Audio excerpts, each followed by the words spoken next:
Hello friends, কেমন আছো সবাই? আশা করছি সবাই অনেক ভালো আছো। দীপালি ব্লগ চ্যানেলে সবাইকে স্বাগতম। তো অনেক দিন পর একটা নতুন ব্লগ তোমাদের সঙ্গে শেয়ার করছি। অনেক দিন থেকেই ব্লগ করা হয় না। তো ব্লগটা আমি দুপুরবেলা থেকে স্টার্ট করছি। সকালবেলা থেকে আমার সময় হয়নি, রান্নাবাড়া ছিল।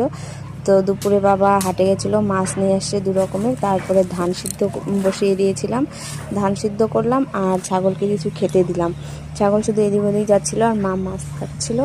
তো মাছ কাটার জন্য কিছু ছাল চেয়েছিলো, তো আমি ওগুলোই দিয়ে আসলাম। আর এই দিক দিয়ে এসে দেখি যে ধানের যে জাল সেটা বন্ধ হয়ে গেছিলো। তারপর আমি আবার লাগিয়ে দিলাম।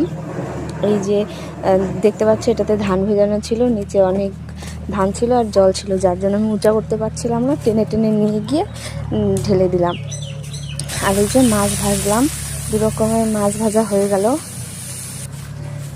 তারপরে আমি বাকি যে কাজটা ছিল, ধান আমি রোদ্রে দিয়েছিলাম, ওগুলা সিদ্ধ করার পরে রোদ টোদ দিয়ে নিয়ে তারপর আমি খাওয়া দাওয়াও করে তারপর উঠানটা ঝাড় দিয়ে নিয়েছিলাম। তারপর উঠান ঝাড় দিয়ে যে এটো বাসনগুলো ওগুলো মেজে টেজে নিয়ে তারপর ভাবলাম যে রান্না বসাবো। তারপর ওগুলা সব করে নিয়ে তারপর একটার পর একটা কাজ শুধু মাথায় আসছিল।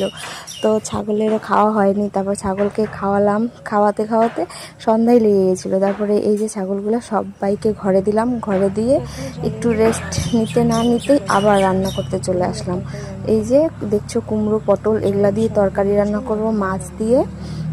এগুলো সব হয়ে রান্না ঠান্না করে নিয়ে তারপর তোমাদের সঙ্গে এই যে দেখা করতে চলে আসলাম।